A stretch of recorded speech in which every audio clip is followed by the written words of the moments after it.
Hi, friends. Today we are talking hormones, and specifically, we're diving into perimenopause and menopause. However, if you are earlier in your cycling years or you are a man, don't necessarily exclude this because I'm going to be going over the whole hormone life cycle for sex hormones, and you apply no matter what stage you're in, even if you're a man in testosterone, you go through the same stage. So stick with me. I think you might find today interesting. But before I dive in, I want to ask you something. How much do you know about how your hormones actually work? Not just the symptoms, not the lab values, but the actual process. How these sex hormones get made, how they travel through the body, how they get cleared and eliminated, and what happens if any of these stages break down. If your honest answer is, well, I don't really know that much, then you're not alone. I certainly wasn't. I didn't know until I went back to school trying to figure out what the heck was wrong with me. It's not your fault. I feel like these days nobody really shows us. We get told our hormones are declining or we have hormonal issues or hormone imbalances, and here's something to manage the symptoms. But I don't feel like we're ever told or shown the full picture. And this is why that matters, is that when you understand the hormone life cycle and how it actually works, the entire circle or the entire cycle, not just the production piece, I feel like you stop feeling confused and overwhelmed by symptoms and start seeing those symptoms as information. And then when you understand the whole process, you can understand exactly what your body is trying to tell you through those symptoms. And that understanding is what this episode is all about today. And I promise you, by the time we are done, you're going to look at your body completely differently. Every time I share this with a client, friends, or family, they're like, oh my gosh, I didn't know that. Why don't they teach us that? I don't know. So I'm teaching you today. If you don't know me, I'm Elena. I'm a naturopathic doctor, functional medicine, health coach, and I specialize in drainage and detox, body, mind, and spirit. And I am personally in perimenopause myself. Today, I'm going to show you everything I know about how this cycle works and what breaks the cycle. And that's where symptoms begin that we know of as perimenopause or menopause. And I do want you to know that there is a version of this transition that feels nothing like we've been told to expect. You can have energy. You can have clarity. You can have a body that is working with you through this transition. And understanding this hormone life cycle is the first step in getting there. I know because I'm living it. So before I get into the science, I want to share something personal because I think my own story is actually the clearest illustration of everything I'm about to teach you today. So I'm 46 years old. I'll be 47 in a couple of months this summer. I'm, as I mentioned, a naturopathic doctor and a drainage and detox specialist. And guess what? I have one ovary. Let me say that again. I have one ovary, theoretically half the production ever since 2010.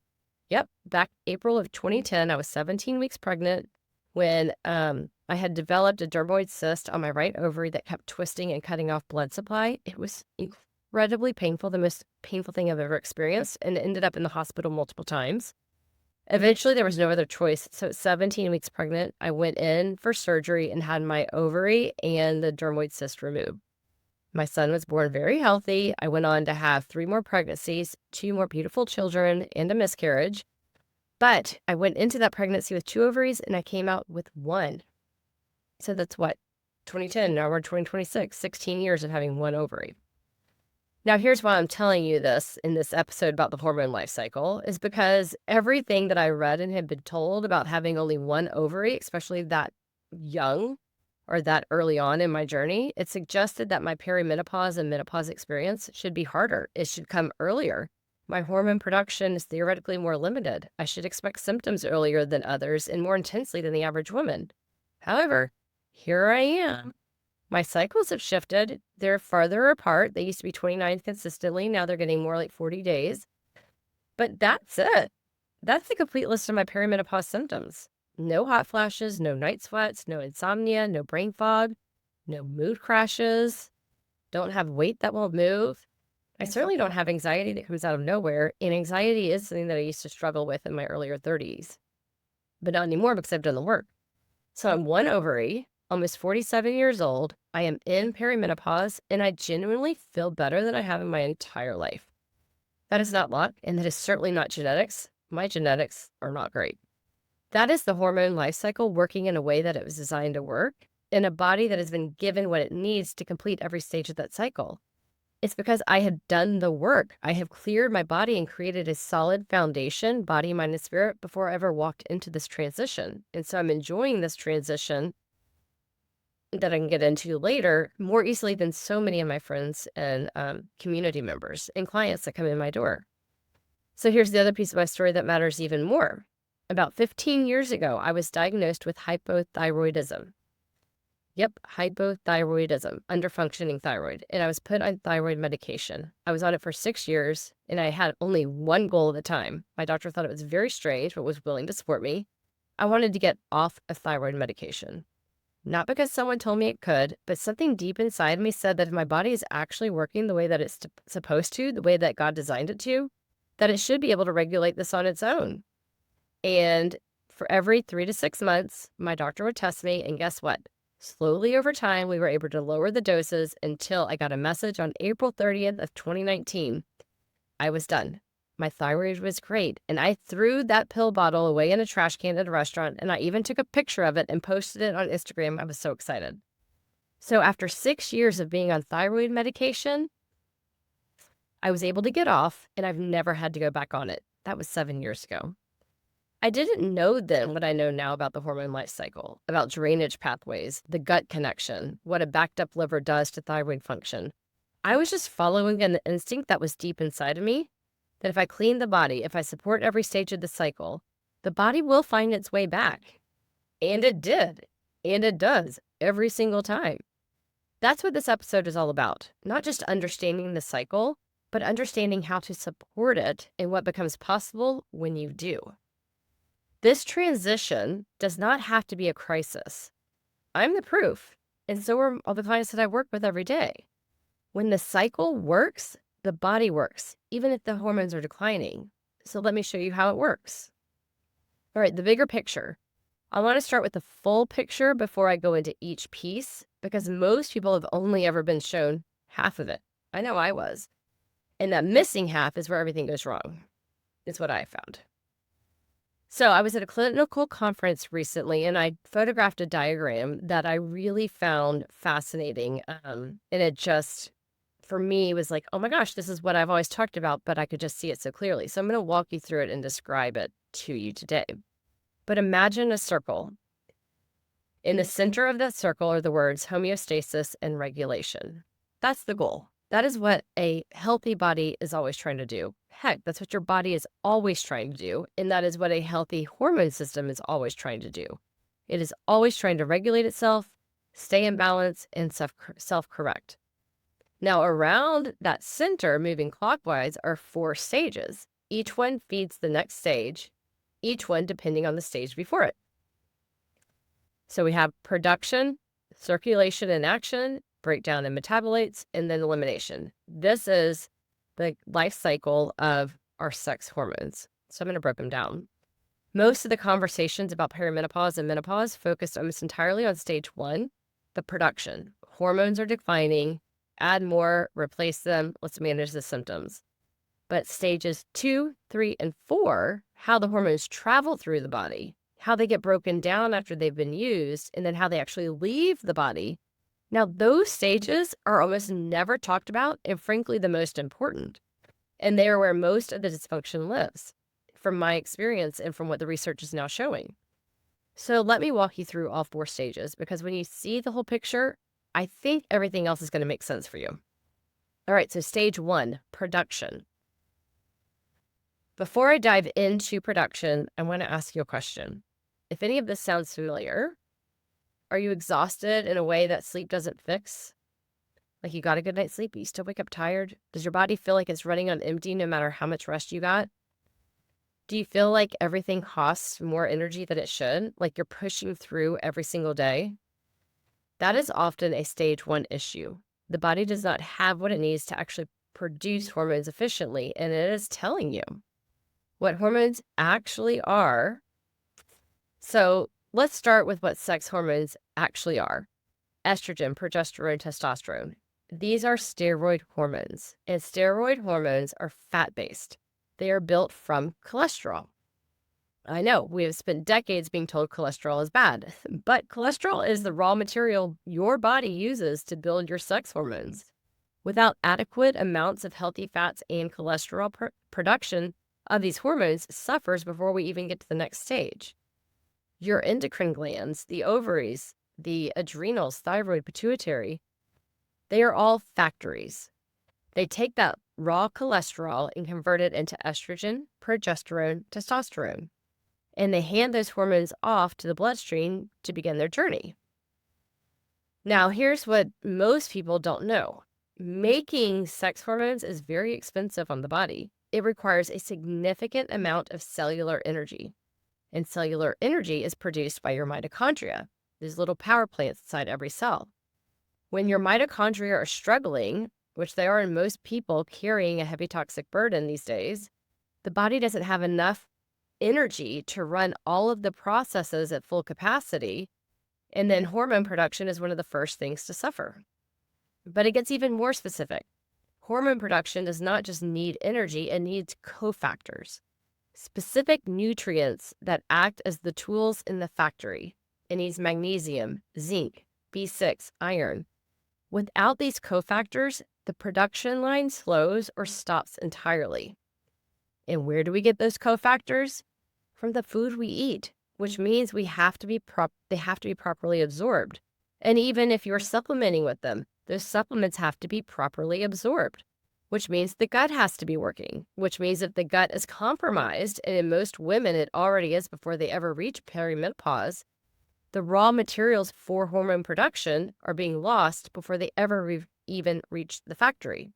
I hope that makes sense. This is why hormone decline is never just about age. It's about whether the entire system supporting production has what it needs to function. Do you have the mitochondrial function that you need, the energy you need, and do you have the cofactors? Did your body actually absorb those cofactors from your food or your supplements? A lot of times the answer is no to both of those. And so production is lost not because of your age, but because of dysfunction in those two areas. So here's something I want you to really sit with. Sex hormones, particularly estrogen and progesterone, are not just reproductive hormones. They are systemic buffers. They protect the gut lining. They support beneficial bacteria. They regulate inflammation. They buffer the nervous system. They protect the brain and the bones. So for decades, they have been quietly doing all of that work in the background, compensating for toxic burden, gut degradation, leaky gut, mitochondrial stress, mitochondrial dysfunction. Those hormones were holding things in balance that would otherwise show themselves as symptoms. So when these hormones start to decline in perimenopause or menopause, that buffer that we had starts to thin.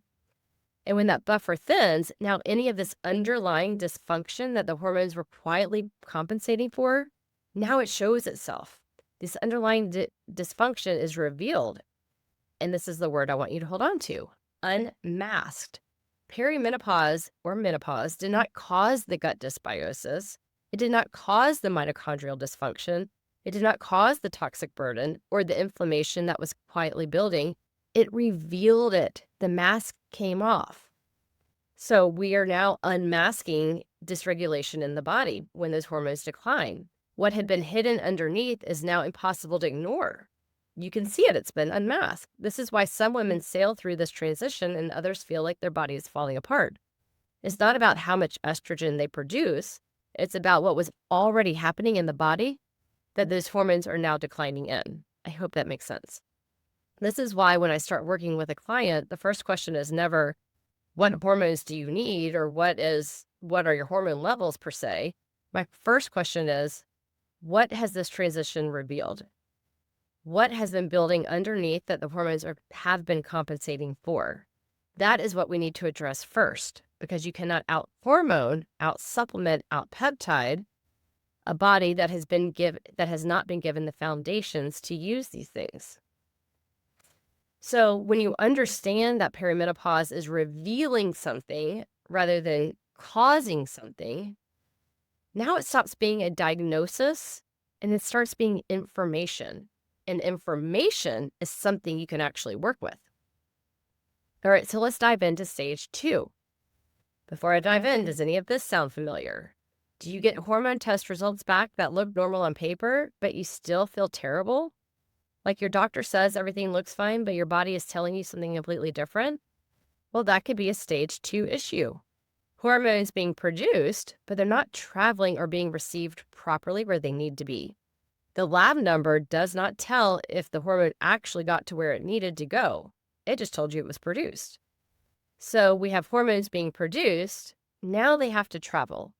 Your hormones are made in endocrine glands, and they need to reach the targeted tissues, the heart, the brain, the bones, the muscles, the reproductive organs. Every tissue in the body has hormone receptors waiting for these signals. But here's the problem.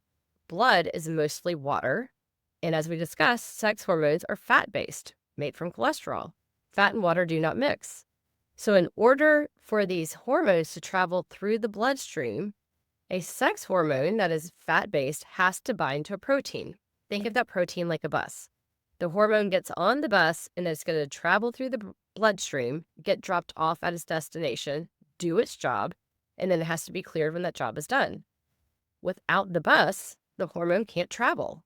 Without adequate protein carriers available, hormones cannot circulate properly, even if production is completely normal. Now, what affects protein carrier availability? Liver function, nutrition, inflammation, stress, all things impacted by toxic burden and poor gut health. So when hormones do reach their target tissues and deliver their signal, that's when you feel them working. The mood regulation, the bone protection, the cardiovascular support, the cognitive clarity. This is estrogen and progesterone doing the work they were designed to do.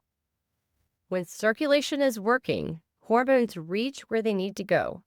The brain gets the signal. The bones get the signal. The mood stabilizes. The energy is there.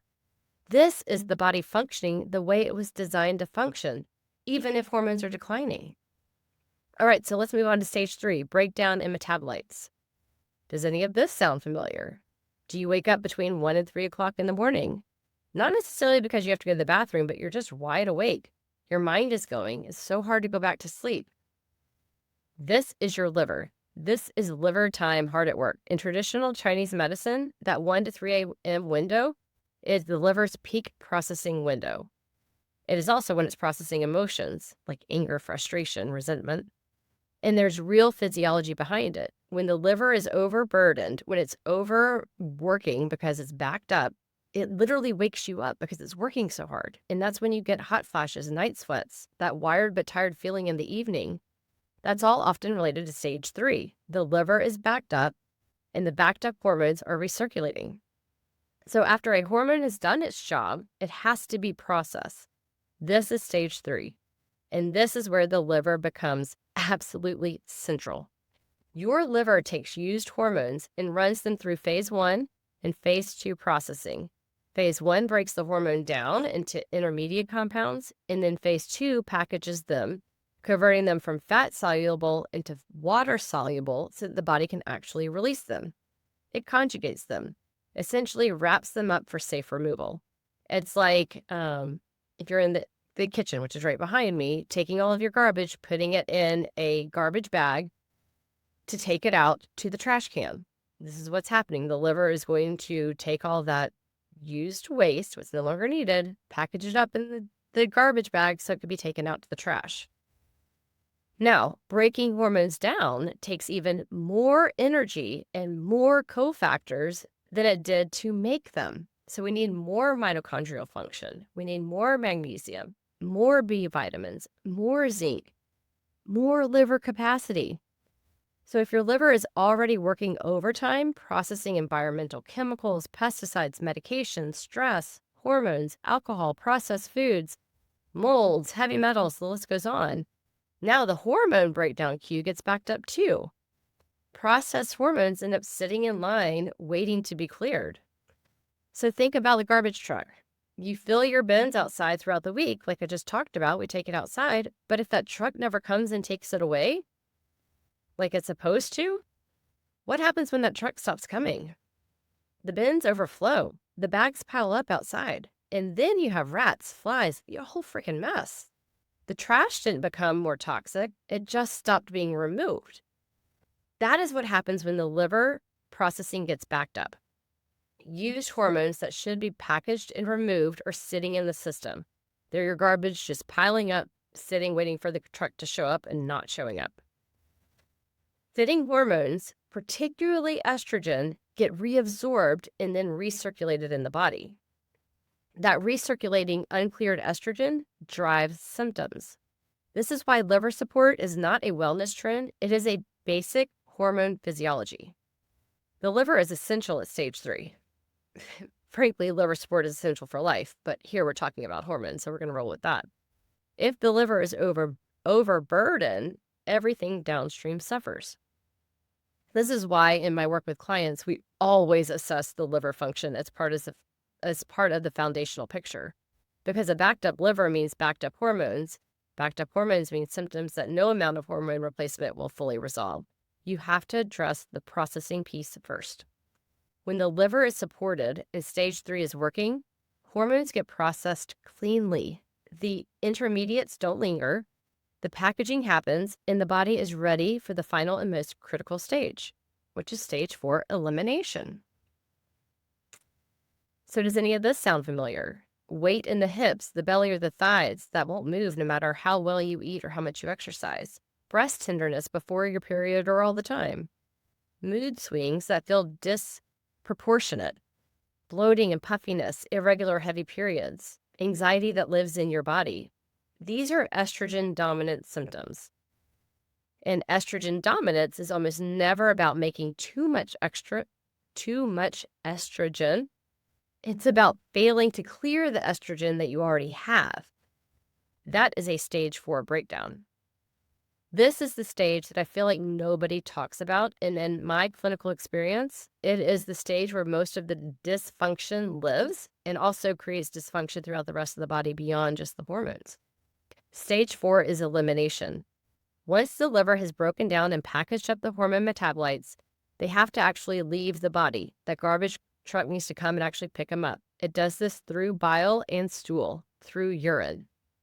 Now, bile, I found this really interesting. This is the piece that kind of changes everything. It's essential. Your liver releases the packaged hormone metabolites into bile.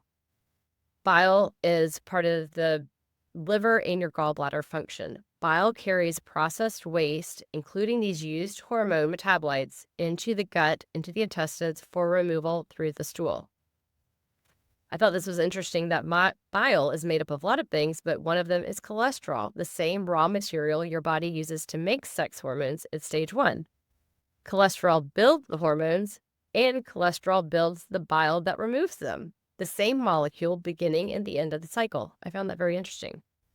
When bile flow is sluggish, which is in most people with a backed up liver, hormone metabolites that should be leaving are not leaving. They get reabsorbed, they get recirculated, and that is estrogen dominance. Again, not from making too much estrogen, but from failing to complete stage 4 to eliminate them. The gut is stage 4. So once bile delivers the packaged metabolites into the gut, into the intestines to leave, the gut has to complete the job, move them through and out. A healthy gut does this efficiently, but a gut that is dysbiotic, that is broken down, degraded, and leaky can actually reactivate hormone metabolites that were supposed to leave. Certain bacteria produce an enzyme that unwraps the packaged estrogen and sends it back into circulation. The liver did its job, the bile did its job, and then the gut undid all of it.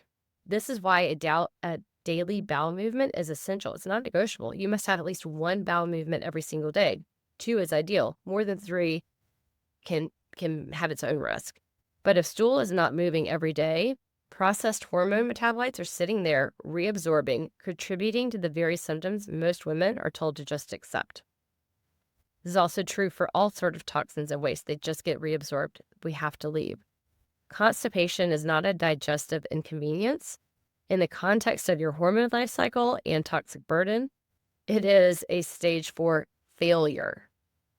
So I'm going to have another episode that dives much deeper into the gut hormone connection specifically because it's very important and very fascinating. But I want you to understand here at stage 4 why the gut matters so much to your hormone health. So the gut is not the only exit door. Your body has an entire drainage network system. We have the lymphatic system collecting cellular waste. We have the kidneys filtering blood and the skin releasing through sweat. All of these have to be open and working for stage 4 to complete itself, for elimination to fully occur. And here's the principle that drives everything I do. Drainage has to be open before anything else can clear, before detox, before gut healing, before hormone support. If these exit doors are closed, nothing gets out. You push things into a backed up system, and then they just recirculate, making symptoms so much worse, not better. This is where my work begins with every single client. Before we touch hormones, before we touch gut healing, really before we touch anything else, we open drainage pathways. We get the gut moving, we support bile flow, we support the lymph, we support the kidneys, and we give the cells the energy they need to do their job. Because a system with open exit doors can actually start clearing, and a system that can clear can actually heal, and a system that can heal can actually work as it was designed to. God knew what he was doing. He created something magnificent that works fantastic given the right conditions. When stage 4 is working, when elimination is complete, the hormone cycle actually closes. Processed metabolites leave. The liver gets relief. The estrogen that was recirculating stops recirculating. And symptoms that felt permanent start to ease. Not because you added anything, but because you finally completed the cycle. So, full circle. Let's come back to that image of the circle again. The center with homeostasis and regulation. The body is always trying to get there. Self-regulate, self-correct, come back into balance. And now you can see the full picture. Stage 1, production.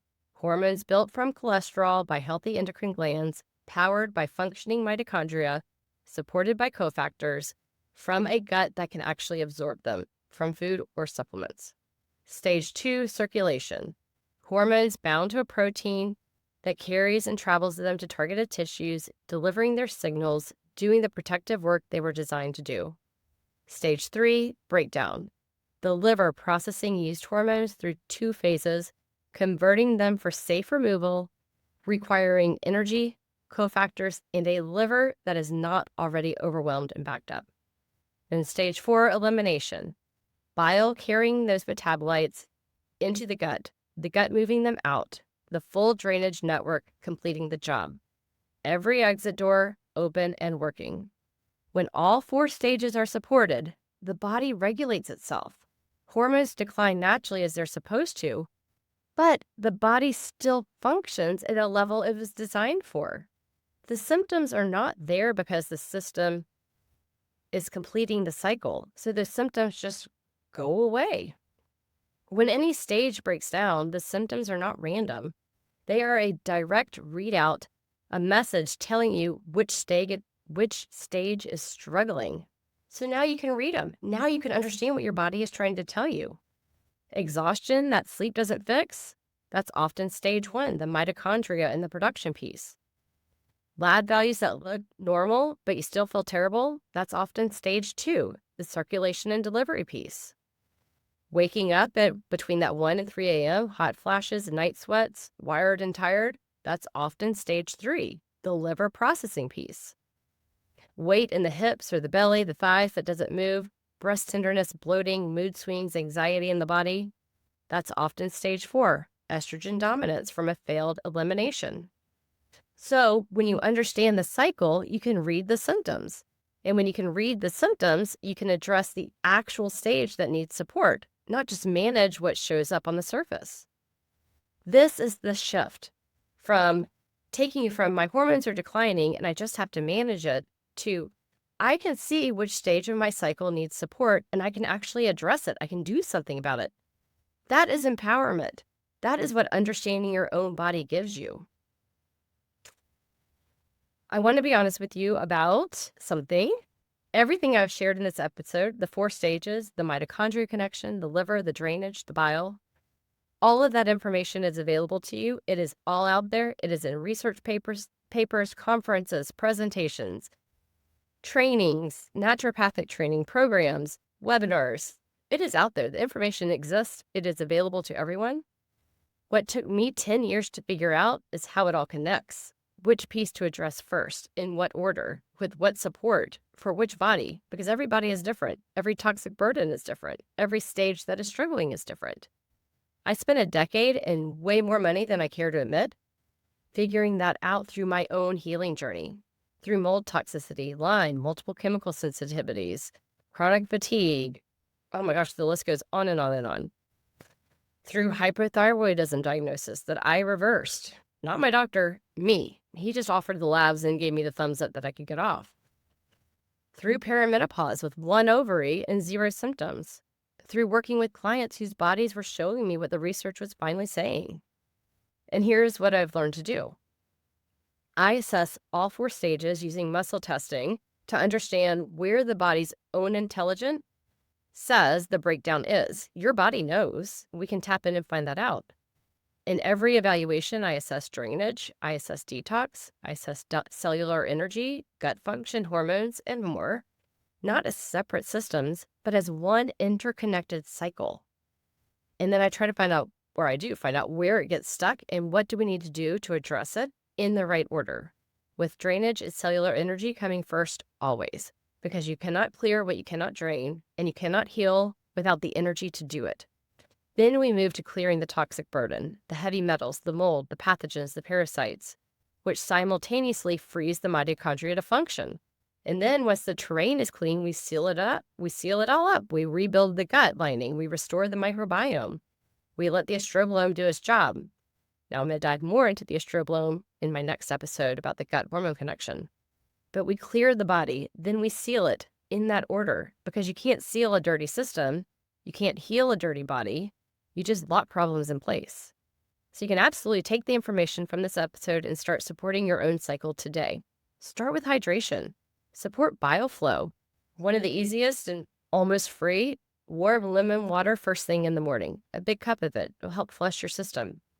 Move your body every day for your lymph. Don't have to be big, rigorous exercise. Just move. Reduce what's coming in. Reduce the toxic burdens. These things matter and they will move the needle. But if you want to shorten your path, if you want someone to look at your specific cycle, your specific breakdown, and build a personalized protocol around what your body actually needs and what order, that's what I do. You can book a consultation with me and we can dive into you specifically. That's how my clients are moving through this transition without the symptoms that most women and most of their friends are told to just accept as perimenopause and menopause. This work is available to you. The information is here. The shortcut is working with me directly. And I'll show you exactly what that looks like in the link below, because I have a free training for you. So I want to leave you with something before I send you off. Your body is not failing you. It has never been failing you. Every symptom you have experienced, every hot flash, every sleepless night, every brain fog moment, every time you walked into a room and can't remember why you're there, every pound that wouldn't move, that was your body completing an incomplete cycle, and those were messages. And those messages point at a stage that needs support. They're asking for something specific. Your body has communicating with you this whole time in the only language that it has, the only way that it can. Symptoms. Symptoms are your body's communication tool. And now you speak a little bit more of the language of your body. You know the 4 stages.